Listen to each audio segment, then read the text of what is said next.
Before Trump started this war with Iran, it was expected, even by Trump, as he had said it himself, that oil would probably go to $150, $200, or even more per barrel.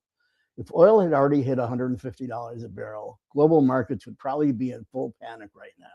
Stocks would be likely selling off hard. The media would be running nonstop recession coverage, and everybody would suddenly understand how dangerous the situation really is. But that hasn't happened, at least not yet. Instead, oil surged and then stalled right around the $100, $110 range. Markets have stayed surprisingly calm, and the big question now is why? Because before this conflict escalated, a lot of analysts were warning that if tensions in the Middle East got worse, especially involving Iran and the Straits of Hormuz, oil could explode much higher. Most estimates were talking about $150 a barrel oil, while others were even estimating $200 a barrel or more. So why didn't that happen? Why, after all these weeks of conflict, do we see oil just at over $100 a barrel?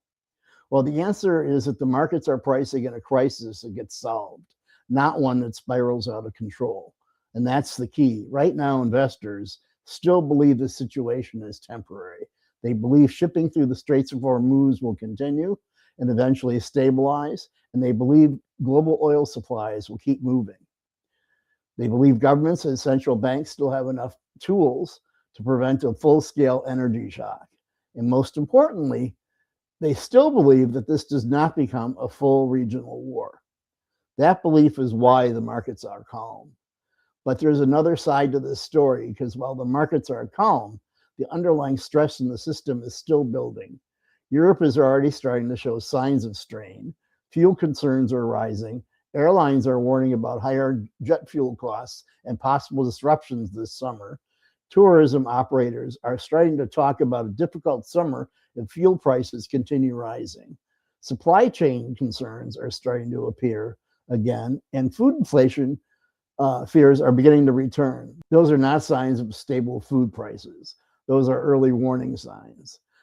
Now, one reason markets may still be relatively calm because of oil, while high, has not reached true panic levels. There's a huge difference economically between oil at $100 a barrel and $150 a barrel. At around 100, economies can still function. Customers get squeezed, inflation pressures rise, growth slows, but the system still continues to work. At $150 oil or more, everything changes. Transportation costs surge much harder.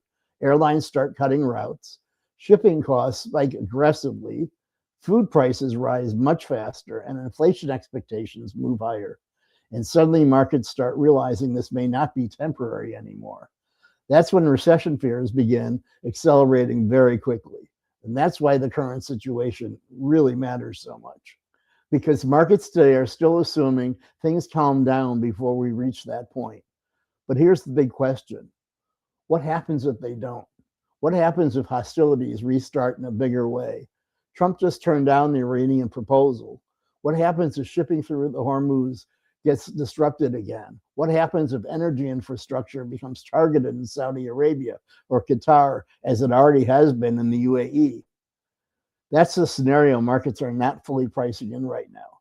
And if that scenario starts becoming more likely, repricing could happen extremely fast.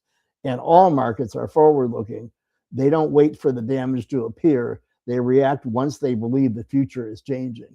And right now, I think that's the real risk, a very real risk, one that most people do not understand, and not necessarily what's happening today. But what happens if the situation escalates again after investors already convinced themselves the worst is over? Because that's when you get violent moves. Oil reprices much higher, inflation expectations jump, bond markets react, stocks suddenly begin pricing in recession risk, and consumer confidence weakens very quickly. We've seen this kind of pattern before. The closest comparison is probably the oil shock period of the 1970s. Energy moved first, then inflation spread through the economy, then the central banks had to respond aggressively. Eventually, interest rates exploded higher. The prime rate eventually reached 21%, and the economy suffered very badly. Now, I'm not saying we automatically go back to the exact environment back of the 70s. Today's economy is different in so many ways, as are the financial markets. The US economy is less dependent on oil than it was decades ago. Technology is different. Energy production is different. Global trade is different. But energy still matters a lot. And when energy prices move high enough, they still spread through transportation, manufacturing, food, travel, and ultimately the consumer. That part has never changed. So the real story right now is not that oil hit $100. The real story is that the markets don't believe that it's going to go much higher. Yet, if they're wrong, the adjustment could be extremely painful because by the time the markets fully panic, the inflation shock is already moving through the system. And by the time most people fully understand what's happening, they're already paying for it. I want to add this caveat to my expectations. Trump turned down the Revolutionary Guard's proposal a few days ago, and yet he has not escalated the US response. He is desperate to get out of this mess, a mess he alone created with no sense of reality about the real risks of starting a war. Who knows what he might do in the end and move on to get out of this. You know, he just landed in Beijing today. So I highly doubt you'll see any escalation until he leaves China, as he really wants his meetings to go well and his picture with Xi to be front page news. But to be clear, if no deal is made, this will get worse, much worse, and oil will likely spike to $200 or more, and that is not built into the markets today. Thank you for watching. Please, I ask you a big favor. We really need your help in affecting the YouTube algorithm to show my videos to more people. When you hit the like button and subscribe, this really goes a long way in pushing the algorithm. Thank you so much, and I'll see you in the next video.